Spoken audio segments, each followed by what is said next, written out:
quite petite, smaller figure as well, and you told me that people would add Rexia to the end of her name, so like Tasha Rexia or Brooke Rexia, for an example.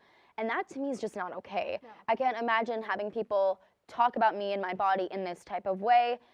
I think that just goes to show people that body shaming, it really does come in all different shapes and sizes. And there are smaller figure girls that are dealing with societal pressures of their own, and people aren't being sensitive towards that. When they call this disgusting, that can really hurt some people. I did see a fact online. Here it is. So basically, our brains are always scanning for danger, obviously, right? And so when we're always on the lookout for danger and we find it, it can be something that we fixate on. Yeah. And sometimes that fixation can then kind of lead to an attraction. So I definitely think it's psychology, but I don't see Hollywood really stopping this. And it's almost kind of like smoking. So think about it. Smoking, it kills you, it's bad, it's unhealthy. But when there's a bad boy smoking a cigarette in a movie, everyone's attracted to him. Many were quick to speculate that the incident was gang-related, despite the LAPD's disbelief that this was the motive behind the killing. And while there were many who appeared on social media as not surprised, there may be some things you don't know about Nipsey Hussle.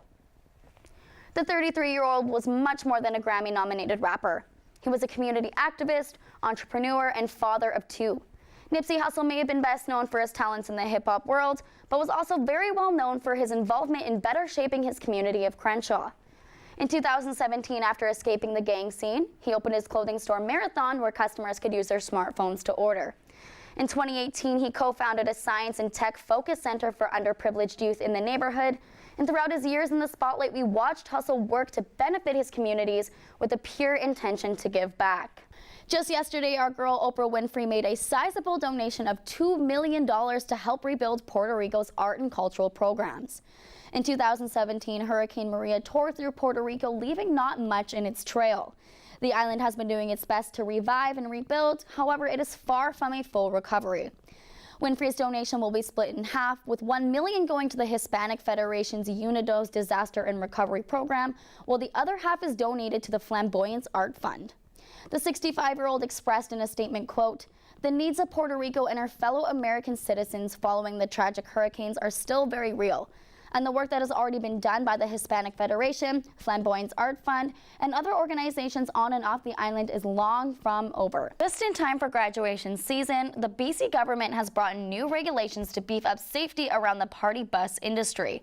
Transportation Minister Claire Trevana says the industry has been largely unregulated for too long, and they want to avoid incidents that could destroy lives. Operators will now be required to have a safety monitor on board when minors are traveling on a bus or in a limousine. That person must have first aid training, all record check requirements, and be able to administer naloxone, the drug used to prevent an opioid overdose.